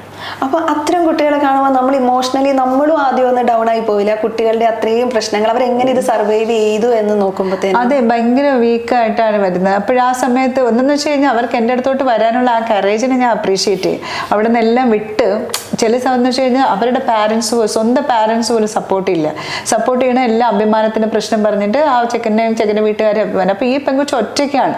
അപ്പോൾ ആദ്യം നോക്കുന്നത് വെച്ചാൽ ഇവളുടെ സപ്പോർട്ട് സിസ്റ്റം ഞാൻ നോക്കും. ആരൊക്കെ ഉണ്ട് കൂടെ, ഫ്രണ്ട്സ് ആരെങ്കിലും ഉണ്ടോ, അല്ലെങ്കിൽ ഇവളെ സപ്പോർട്ട് ചെയ്യുന്ന ആരെങ്കിലും ഉണ്ടോ, കിടക്കാനൊരു സ്ഥലം ഉണ്ടോ. അപ്പോൾ അതിനുള്ള വഴികൾ ആദ്യം പറഞ്ഞു കൊടുക്കും. ഞാൻ ഡിവോഴ്സൊക്കെ ചെയ്യാം, പക്ഷേ ഇപ്പം എടുത്ത് ചാടിക്കഴിഞ്ഞാൽ ചിലപ്പം മുഖം കുത്തി വീഴും. അതിൻ്റെ കാലം ഇങ്ങനെ പതിയെ ഇപ്പോൾ ഒരു ജോലി ആദ്യം മേടിക്കുക, അല്ലെങ്കിൽ ഒന്ന് ട്രാൻസ്ഫർ വാങ്ങിയിട്ട് ഒന്ന് ഇവിടെ നിന്ന് എവിടെ പോയിട്ടില്ല, ഈ കുട്ടീനെ എടുത്തുകൊണ്ട് ഇങ്ങനെ അങ്ങനെ എന്തെങ്കിലുമൊക്കെ വഴികൾ ആദ്യം പറഞ്ഞു കൊടുക്കും. എന്നിട്ട് പറയും ഞാനിവിടെ ഉണ്ട്, എൻ്റെ പണി ഇത് തന്നെയാണ്, മരിക്കുന്നവരെ ഇവിടെ കാണും, ഇപ്പം പോയിട്ട് വാ എന്ന് പറയും. അപ്പോൾ അവർക്ക് അത് ധൈര്യം കിട്ടും. എന്നിട്ട് അവരൊന്ന് പ്ലാറ്റ്ഫോം റെഡി ആക്കിയിട്ട് അവർ വരും. അല്ലെങ്കിൽ ഇവർക്ക് എന്താണെന്നറിയോ, ഇവർ ഇമോഷണലിയും ഫിനാൻഷ്യലിയും എല്ലാ രീതിയിലും ഇവർ വീണു പോകും. ആ സമയം തന്നെ നമ്മൾ കയറി അങ്ങ് ഡിവോഴ്സും ഫയൽ ചെയ്ത് കുറേ കേസ് ഫയൽ എന്നാൽ ക്വിക്ക് ഡിസിഷൻ എടുക്കേണ്ടതുണ്ട്. ചില കാര്യങ്ങൾ കുറേ കൂടെ അവത്തിലോട്ട് പോകും തോന്നുകയാണെങ്കിൽ നമ്മൾ ഓരോ കേസും ഓരോ രീതിയാണ് ക്രിസ്റ്റി. അത് ഈ ഇത്രയും കാലത്തെ ഒരു കേസുകൾ കൈകാര്യം ചെയ്തതിൽ ഒരിക്കലും മറക്കാൻ പറ്റാതെ ഇങ്ങനെ എപ്പോഴും ഇങ്ങനെ ഹോണ്ട് ചെയ്യുന്നു അല്ലെങ്കിൽ ഓർക്കുന്നതായിട്ടുള്ള ഒരു അനുഭവം ഉണ്ടോ? ഞാൻ അങ്ങനെ ക്യാരി ചെയ്യാറില്ല ഇപ്പോൾ, കുറേ ഒന്നും അങ്ങനെ ഹോണ്ട് ചെയ്തില്ല. പക്ഷേ ലെസൺ എന്ന് വെച്ചാൽ പാഠം പഠിച്ചിട്ടുള്ള കേസുണ്ട്. എന്നത് പ്രൊഫഷണൽ ലെസൺസ് എന്ന് പറയില്ലേ, നമ്മളിങ്ങനെ ചെയ്യാൻ പാടില്ല, അതിലിങ്ങനെ ചെയ്യാമായിരുന്നു എന്നുള്ളത്. അങ്ങനെ ഒരു ഇൻസിഡൻറ്റ് പറയണം. ഇപ്പോൾ ക്രിസ്റ്റി പറയുമ്പോൾ ഓർക്കണേന്ന് വെച്ച് കഴിഞ്ഞാൽ ഒരു സ്ത്രീ 3 കുട്ടികളുമായിട്ട് എന്നെ കാണാൻ വന്നിട്ടുണ്ടായിരുന്നു. അന്ന് ഞാൻ ഗോവയിൽ പോകാൻ വൈകുന്നേരം ടിക്കറ്റ് എടുത്ത് ഞാനും മോളുമായിട്ട് പോകാൻ നിൽക്കുകയാണ്. അപ്പോൾ ഈ സ്ത്രീ വന്നിട്ട് ഭയങ്കര ഹരാസ്മെൻ്റാണ് ഭർത്താവിൻ്റെ. അത് ഫിസിക്കൽ ഹരാസ്മെൻറ്റും ഇത് സംശയരോഗം എന്ന് വെച്ചാൽ ഈ സ്ത്രീയുടെ അടുത്ത് ഭയങ്കര സംശയരോഗമാണ്. അപ്പം ഞാനാണെങ്കിൽ അത് ക്വിക്കായിട്ട് എന്തെങ്കിലും ഡിസിഷൻ എടുത്തേ പറ്റുള്ളൂ. ജൂനിയേഴ്സിനെ വിളിച്ചിട്ട് പറഞ്ഞ് ഇവർക്ക് എമർജൻസി ആയിട്ട് DV ഫയൽ. DV എന്ന് വെച്ചാൽ ഡൊമസ്റ്റിക് വയലൻസ് ആക്ട് പ്രകാരം പ്രൊട്ടക്ഷൻ വാങ്ങി കൊടുക്കണതാണ് DV എന്ന് പറയുന്നത്. അപ്പോൾ എല്ലാം ഏർപ്പാടാക്കിയിട്ടാണ് ഞാൻ പോയത്. പക്ഷേ ഇവിടെ എന്താണെന്നറിയോ, ഈ സ്ത്രീ ഇതിനു മുന്നേ വനിതാ കമ്മീഷനിൽ പരാതി കൊടുത്തിട്ടുണ്ടായിരുന്നു. അപ്പോൾ നമ്മുടെ കേസ് ജയിക്കാൻ വേണ്ടിയിട്ട് ഈ ജൂനിയർ അഡ്വക്കേറ്റ്സ് എന്താണെന്ന് പറയുക, ഒരു കാര്യം ചെയ്യൂ, നിങ്ങൾ നാളെ പോയിട്ട് ആ ഡൊമസ്റ്റിക് വയലൻസിൻ്റെ ആ കേസ് ഇതുണ്ടല്ലോ വനിതാ കമ്മീഷൻ്റെ റെസിപ്റ്റും കൂടെ വരും. അപ്പോൾ അതും കൂടെ അറ്റാച്ച് ചെയ്ത് കുറച്ചുകൂടെ കോടതി കൺവിൻസ് ചെയ്യാനാണ് ഈ കുട്ടി ഉദ്ദേശിച്ചത്. പക്ഷെ സംഭവം എന്ന് വെച്ച് കഴിഞ്ഞാൽ അന്ന് വൈകുന്നേരം ഇയാൾ വീട്ടിൽ കയറി വന്നിട്ട് ഈ സ്ത്രീയെയും വെട്ടി 2 മക്കളെ ഇറങ്ങി ഓടി. പക്ഷെ അതെന്താ സംഭവിച്ചതെന്ന് വെച്ചാൽ മരണമൊന്നും സംഭവിച്ചില്ല. അയാൾ പിന്നെ അതിനകത്ത് കയറി ആത്മഹത്യ ചെയ്തു.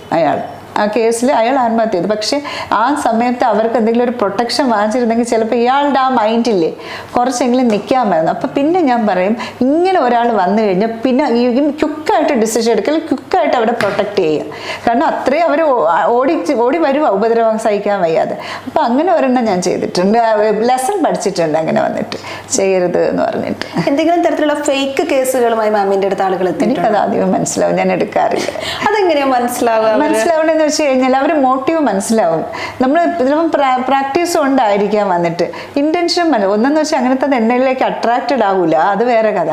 രണ്ടെന്ന് വെച്ചാൽ വരുവാണെങ്കിൽ നമുക്ക് മനസ്സിലാവും ഒരു മോട്ടീവ് അതല്ല, അവരത്രയും അങ്ങനെ ഇമോഷണലി അതല്ല, എന്തോ ഒരു അപ്പുറത്തുനിന്ന് എന്തോ ഗെയിൻ ചെയ്യാൻ വേണ്ടിയിട്ട് എൻ്റെ ഒരു വൾണറബിലിറ്റി ഒക്കെ യൂസ് ചെയ്തിട്ട് മാം വിചാരിച്ചാൽ നടക്കും എന്നൊക്കെ വിചാരിച്ചിട്ട് പറഞ്ഞു. അത് ഞാൻ എൻ്റർടൈൻ ചെയ്യാറില്ല. എനിക്ക് റെഡ് ഫ്ലാഗ് അടിക്കും, വേഗം തന്നെ അടിക്കും. എനിക്ക് നല്ലോണം പെട്ടെന്ന് ഈ പ്രൊഫഷണൽ ഇരിക്കുന്ന കാരണമായിരിക്കാം എനിക്ക് റെഡ് ഫ്ലാഗ്സ് അടിക്കും വന്നിട്ട്. ഓക്കെ, ഇപ്പം സോഷ്യൽ വർക്ക് എക്സലന്റ് അവാർഡൊക്കെ മാമിന് കിട്ടിയിട്ടുണ്ടല്ലോ, അതിനകത്ത് എന്തൊക്കെ കാര്യങ്ങളായിരുന്നു മാം ചെയ്തിട്ടുണ്ടായിരുന്നത്? സോഷ്യൽ വർക്ക് മെയിനായിട്ട് ഈ ഡൊമസ്റ്റിക് വയലൻസ് അതെനിക്ക് ഒട്ടും അക്സെപ്റ്റ് ചെയ്യാൻ പറ്റാത്ത തന്നെ. അതിന് വേണ്ടിയിട്ട് ഞാൻ ഒരുപാട് അവയർനെസ് ക്ലാസ്സസ് ഒക്കെ എടുക്കാറുണ്ട്. പിന്നെ എന്ന് വെച്ച് കഴിഞ്ഞാൽ സെമിനാർസ് എടുക്കാറുണ്ട്. അങ്ങനത്തെ കാര്യങ്ങൾ പ്രത്യേകിച്ച് സ്ത്രീകളാണ് എൻ്റെ ഒരു അവർക്ക് അറിഞ്ഞുകൂടാ അവർ ആ പൊട്ടൻഷ്യൽ എത്രയാണെന്ന് വെച്ചാൽ. സ്ത്രീ എന്ന് പറഞ്ഞു കഴിഞ്ഞാൽ സഹനവും ക്ഷമയും മറ്റു സാധനങ്ങളും മാത്രമേ ഉള്ളൂ എല്ലാവരും പറയുന്നുണ്ട്. പക്ഷെ ഇവൾക്ക് ദുർഗയും ഇതൊക്കെ ആയിട്ട് മാറാമെന്നുള്ളത് ആരും അങ്ങനെ പറയുന്നുമില്ല. എപ്പോഴും സഹിച്ച് ക്ഷമിച്ച് ചിരിച്ചിരിക്കുന്ന അങ്ങനെയല്ല. പക്ഷെ എനിക്ക് ഭയങ്കരമായിട്ട് സ്ത്രീകളോട് ഒരു പ്രത്യേക ഇതുണ്ട് എന്ന് വെച്ചാൽ അവർക്ക് പോലും അറിഞ്ഞുകൂടാത്ത ഭയങ്കര ഇന്നർ സ്ട്രെങ്ത് അവർക്കുണ്ട്. അത് അവരെന്ന് തിരിച്ചറിയുന്നു പിന്നെ എന്താ വെച്ചാൽ പിടിച്ചു നിൽക്കാൻ പറ്റില്ല അവർക്ക്. എന്ന് വെച്ചാൽ നമുക്ക് തല കുനിക്കാനും പറ്റില്ല. അത് അനുഭവത്തിൽ നിന്ന് ഞാൻ പറയുന്നത്. ഇപ്പോൾ ഒരു സമയത്ത് ഞാനങ്ങ് വീഴുന്ന എന്നെ ആരും രക്ഷപ്പെടുത്താനില്ല, എനിക്ക് ആരും ഇല്ല എന്നൊക്കെ വിചാരിച്ചിരുന്ന സമയമുണ്ട്. രക്ഷപ്പെടുത്താൻ വന്നവർ വരെ ഇട്ടിട്ട് പോയിട്ടുണ്ട്, ഈ സാധനം ഇനി ഒരു രക്ഷയില്ല. പക്ഷെ എന്ന് ഞാൻ ആ പോയിന്റിൽ ഞാൻ തിരിച്ചറിഞ്ഞു എനിക്ക് ഞാൻ മാത്രമേ ഉള്ളൂ. ആകെ തിരിച്ചു നോക്കിയ സമയത്ത് ആകെ ഉള്ളത് ഞാൻ നേടിയ വിദ്യാഭ്യാസം. പിന്നെ അങ്ങോട്ടൊരു പോക്കാണ്. പിന്നെ ഇഷ്ടങ്ങളുടെ പിറകെ പോവുക, നമ്മുടെ പാഷൻ്റെ പിറകെ പോവുക. പിന്നെ മറ്റേതെല്ലാം ഓട്ടോമാറ്റിക്കായിട്ട് വന്നുകൊണ്ടിരിക്കും. ഒരു സിംഗിൾ പാരന്റ് കൂടിയാണല്ലോ മാം. അപ്പം ഇത്തരം സിംഗിൾ പാരന്റ് ആയിട്ടുള്ള സ്ത്രീകളോടോ അല്ലെങ്കിൽ ആളുകളോട് മാം എന്താണ് പറയുക? ഭയങ്കര ടാസ്ക്കാണ് ഒന്നെന്ന് പറയുന്നത്. രണ്ടുപേരുടെ എന്താ വെച്ചാൽ ഫാദറിൻ്റെയും മദറിൻ്റെയും ഒരേ പവറിൽ നിൽക്കേണ്ട ഒരു സമയം. അപ്പം ഹെവി ആയിട്ടുള്ള എന്താ പറയുക ഡ്യൂട്ടി റെസ്പോൺസിബിലിറ്റി നമുക്കുണ്ട്. അപ്പം പക്ഷേ അതൊരിക്കലും ഒരു കുറവായിട്ടോ അതൊരു ബേർഡനായിട്ടോ ഒന്നും വയ്ക്കേണ്ടത്. നമുക്ക് കിട്ടിയതെന്ന് വെച്ചാൽ നമുക്ക് മാത്രം കിട്ടി സോളായിട്ട് എന്ന് വെച്ചാൽ രണ്ട് കൈ നമ്മളെ മാത്രം കെട്ടിപ്പിടിക്കാൻ പറ്റിയിട്ട് നമ്മളെ മാത്രം ഡിപ്പെൻഡ് ചെയ്യണം. ഈ കുഞ്ഞിനെ സംബന്ധിക്കുന്ന എല്ലാ ഡിസിഷൻസും നമുക്ക് ഒറ്റയ്ക്ക് എടുക്കാനും പറ്റും. അപ്പോൾ അത് സിംഗിൾ പാരൻ്റ് എന്ന് പറയുന്നത് എന്താ പറയുക ടാസ്കുമാണ്. നിങ്ങൾക്ക് കിട്ടാനുള്ള ഏറ്റവും നല്ല ഓപ്പർച്യൂണിറ്റിയാണ്. അത് അത്രയും നല്ല മോൾഡ് ചെയ്ത് സമൂഹത്തിന് കൊടുക്കും, അവർക്കും കൊടുക്കും. നാളെ വന്നിട്ടോ പവർഫുള്ളാണ് എൻ്റെ അപ്പൻ അല്ലെങ്കിൽ എൻ്റെ അമ്മ എന്ന് പറയാൻ ഒറ്റയ്ക്ക് എന്നെ ഇങ്ങനെ ആക്കിയെന്ന് പറയാൻ പറ്റുന്ന ലെവലിലേക്ക് അവരാക്കി മാറ്റും. മാമിൻ്റെ പ്രൊഫൈൽ നമ്മൾ ചെക്ക് ചെയ്ത സമയത്ത് ഫ്രണ്ട്സും എല്ലാവരും പറഞ്ഞു മാമിൻ്റെ മോളും ഭയങ്കരമായിട്ട് ആക്റ്റീവാണ്, എല്ലാ കാര്യങ്ങളും സംസാരിക്കും, സോഷ്യൽ മീഡിയയിലൊക്കെ ആക്റ്റീവാണെന്ന് പറഞ്ഞു. അപ്പം അത്തരത്തിലൊരു ജേണി എന്ന് പറഞ്ഞാൽ വീണെടുത്തുനിന്ന് ഉയർത്തെഴുന്നേറ്റത്തിൻ്റെ ഭാഗം കൂടിയായിരുന്നു. ഉറപ്പായിട്ടും. ഞാനെന്ന് വെച്ച് കഴിഞ്ഞാൽ ഇങ്ങനെ കൊഞ്ചിച്ച് മുടി കെട്ടിക്കൊടുത്ത് വാരിക്കൊടുത്ത് ABCD പഠിപ്പിച്ചു കൊടുത്തതല്ല. ഞാൻ പല കഥകളും പറഞ്ഞു കൊടുക്കും, യാത്രകൾ പോവും, അങ്ങനത്തെ ഒരു അമ്മയായിരുന്നു. എന്ന് വെച്ച് കഴിഞ്ഞാൽ ഫ്രണ്ട്ലി ആയിരുന്നു ഞങ്ങൾ. എന്നും പറഞ്ഞാൽ അവളെൻ്റെ ക്ലോസ് ഫ്രണ്ട് എന്നൊന്നും പറയില്ല, വി ആർ ഫ്രണ്ട്ലി. നമുക്ക് അതിൻ്റേതായിട്ടുള്ള ബൗണ്ടറീസും ഒക്കെ വെച്ചിട്ട്. പക്ഷേ അവൾ വന്നിട്ട് ഞാൻ എന്താ പറയുക ഞാൻ അവൾ ഇവിടെ പോണ സമയത്ത് അത് ബാംഗ്ലൂർ പഠിക്കാൻ പോയിട്ട് ഞാൻ പറഞ്ഞു നീ ഒരു ഗേളായിട്ട് പോയിട്ട് വുമണായിട്ട് തിരിച്ചു വന്നു പറഞ്ഞിട്ടുണ്ട്. അങ്ങനെ ആയിട്ട് പറഞ്ഞു അങ്ങനെ മോട്ടിവേറ്റ് ചെയ്ത് വന്നിട്ടുള്ളതാണ്. പിന്നെ എല്ലാ ചൂസ് ചെയ്യാനുള്ള ഓപ്പർച്യൂണിറ്റീസ് കൊടുത്തിട്ടുണ്ട്. അങ്ങനെ ചെയ്ത് ഇങ്ങനെ ചെയ്തതെന്ന് പറയില്ല, പോയി പണി വാങ്ങിച്ചിട്ട് വാ എല്ലാം. ഈവൻ റിലേഷൻഷിപ്പിലാണെങ്കിൽ ഞാൻ നോ പറഞ്ഞിട്ടില്ല. എനിക്കറിയാം പോയി കിട്ടുമെന്ന്. അയ്യോ അമ്മയെന്ന് പറഞ്ഞാൽ പിന്നെ പറയുകയും ചെയ്യും. പിന്നെ വീണാ പിടിക്കാം. എൻ്റെ ജീവനുള്ള കാലം എവിടെയെങ്കിലും വീഴുന്നു എന്നറിയുമ്പോഴേക്കും എനിക്ക് തോന്നുന്നു ഒത്തിരി പെൺകുട്ടികൾക്ക് ഇല്ലാത്തതും വീണാൽ പിടിക്കാനുള്ള ഒരു ബാക്ക് സിസ്റ്റം ആണെന്ന് എനിക്ക് തോന്നുന്നത്. ചിലർക്ക് ഇപ്പോൾ പെൺകുട്ടികൾ പറയാറുണ്ട് അല്ലെങ്കിൽ ഇവർ ഫ്രണ്ട്സ് പറയാറുണ്ട് ഇപ്പം നമ്മൾ എന്തെങ്കിലും പറ്റിപ്പോയാൽ എവിടെ പോയി ഡിപ്പെൻഡ് ചെയ്യും. ചിലർക്ക് വീടൊരു സ്വർഗമാണെങ്കിൽ ചിലർക്ക് വീടൊരു സ്വർഗമായിരിക്കും, നരകമാണ്. അപ്പം അത്രത്തിൽ ഡിസിഷൻ എടുക്കാൻ ഒരു ധൈര്യത്തോടെ ഡിസിഷൻ എടുക്കാൻ പറ്റാത്ത ആളുകൾ നമുക്ക് ചുറ്റുമുണ്ടല്ലോ. വീട്ടിൽ നിന്ന് സപ്പോർട്ട് കിട്ടിയില്ലെങ്കിലേ നമുക്കൊന്നും ചെയ്യാനില്ല. കുട്ടികൾ വേറെ എവിടെ പോകാനാ? എവിടെ നിന്നാണ് അവർ സപ്പോർട്ട് സീക്ക് ചെയ്യേണ്ടത്? ഒന്ന് ആലോചിക്കുക. അപ്പം വീട്ടിലാണ് ഏറ്റവും സപ്പോർട്ട്. എനിക്ക് തോന്നുന്നു നമ്മളില്ല, അതായത് ഞാനെന്ന് പറയുന്ന പാരൻസിൻ്റെ കുറച്ചെന്ന് നിങ്ങളുടെയൊക്കെ ബ്ലെസ്സിങ് ആയിട്ട് തോന്നിയിട്ടുണ്ട്. എന്ന് വെച്ച് കഴിഞ്ഞാൽ കുറച്ചെങ്കിലും അണ്ടർസ്റ്റാൻഡിങ് ആയിട്ട് തോന്നിയിട്ടുണ്ട്. ഇപ്പം എൻ്റെ പാരൻസിൻ്റെ കാലഘട്ടം എന്ന് പറയുന്നത് എനിക്ക് എന്തെങ്കിലും വിഷമം വന്നിട്ട് ഞാൻ കരയെ പിടിക്കുകയും എനിക്കെന്താ ബാധ കയറിയ പോലെയോ അല്ലെങ്കിൽ വേറെ രീതിയിലോ എന്തൊക്കെയോ പ്രശ്നങ്ങൾ അങ്ങനെ പറയണ വിവരവും ബോധവും ഇല്ലാത്ത ഒരു സമൂഹമാണ് ഞങ്ങളുടെ. പക്ഷേ ഇത്തിരിയെങ്കിലും കാര്യബോധമുള്ള പാരൻസാണ് നിങ്ങൾക്ക് കിട്ടിയത് എന്ന് എനിക്ക് തോന്നിയിട്ടുണ്ട്. കുറച്ചുകൂടെയൊക്കെ നിങ്ങൾ അലോ ചെയ്യുന്നുണ്ട് കാര്യങ്ങൾക്കൊക്കെ. ഇപ്പോൾ റിലേഷൻഷിപ്പ് ആണെങ്കിൽ അവരാരും അങ്ങനെ കയറി നോ എന്നും അങ്ങ് പറയാറില്ല. നോക്കുക എന്ന് വെച്ചാൽ ഒന്ന് ഒബ്സർവ് ചെയ്യുന്നുണ്ടോ എന്ന് എനിക്ക് തോന്നുന്നുണ്ട്. പിന്നെ വീട്ടുകാരിങ്ങനെ ഒരുപാട് സ്ട്രിക്റ്റും ഇതും പടി എന്നൊക്കെ പറഞ്ഞുകൊണ്ടിരിക്കുന്നവരുടെ അടുത്തൊന്നും എനിക്ക് പറയാനില്ല. നിങ്ങൾ നശിപ്പിച്ചുകൊണ്ടിരിക്കുക കുട്ടികൾ, അത്രേ പറയാനുള്ളൂ. അവർ പറക്കാൻ വിടും, പെൺകുട്ടികളെ പറക്കാൻ വിടും. പെൺകുട്ടികൾക്ക് മാം കൊടുക്കുന്ന ഒരു ഉപദേശം എന്തായിരിക്കും? പെൺകുട്ടികൾ എന്ന് പറയുന്നത് എനിക്ക് എന്താണെന്നറിയില്ല, ഭയങ്കര ഇഷ്ടം. എന്താ വെച്ചാൽ ആൺകുട്ടികൾ ഇഷ്ടമില്ല എന്നല്ല, ഇപ്പം എന്ത് പറഞ്ഞാലും ഇനി ചീത്തായിരിക്കും താഴെ വരാൻ പോണത്. പെൺകുട്ടികൾ എന്ന് പറയുമ്പോഴേക്കും അവരെ ഞാൻ ഇതേ പറയാം ശലഭങ്ങളാണ്. മനസ്സിലായില്ല? ശലഭങ്ങളെ പോലെ പറന്ന് നടക്കട്ടെ അവർ. പിന്നെ ഈ പീഡനം അത് ഇത് എന്നൊക്കെ പറയുന്നത് നമ്മൾ മനസ്സിലാക്കണം. റെഡ് ഫ്ലാഗ്സ് എന്താണ്, ഗ്രീൻ ഫ്ലാഗ് എന്താണ്, ആൾക്കാർ ഒബ്സർവ് ചെയ്ത് ടച്ചസ് എന്താണ് എന്ന് വെച്ച് കഴിഞ്ഞാൽ സൊസൈറ്റി അഭിമുഖീകരിക്കാനുള്ള ഒരു തൻ്റെയിടം. നിങ്ങൾ തൻ്റെയിടി ധിക്കാരി എന്നൊക്കെ പറഞ്ഞു കഴിഞ്ഞാൽ അതൊക്കെ സർട്ടിഫിക്കറ്റ് ആയിട്ട് കൂട്ടി വയ്ക്കും. മനസ്സിലായില്ലേ? നിങ്ങൾ എന്ത് വേണമെന്ന് സമൂഹം പറഞ്ഞോട്ടെ, അതൊക്കെ നിങ്ങൾ ആഡഡ് ആക്കും. മനസ്സിലാവുന്നോ? നിങ്ങൾ പറയുന്നത് അഹങ്കാരിയാണ്, അവളാണ്, ചുമ്മാലോ, നേരെ തൊള്ള കണ്ടു, നേരെ തുണിയില്ല, അതില്ല, നേരെ ഉടുക്കൂല എന്ന് പറഞ്ഞാൽ നിങ്ങൾക്കത് ഇഷ്ടമാണെങ്കിൽ നിങ്ങളുടെ ജീവിതമാണ്, നിങ്ങൾ ജീവിക്കൂ, പറക്കൂ. അത്രേ എനിക്ക് പറയാനുള്ളൂ. ഇന്ന് അൺപാക്ക് ആൻഡ് കണക്റ്റിൽ നമ്മളോടൊപ്പം ഉണ്ടായിരുന്നത് അഡ്വക്കേറ്റ് ശൈല റാണിയാണ്. വളരെ നന്ദി മാം, ഇത്രയും സമയം വളരെ ഭയങ്കര ഹാപ്പിയായി ഇത്രയും സമയം. Thank you so much.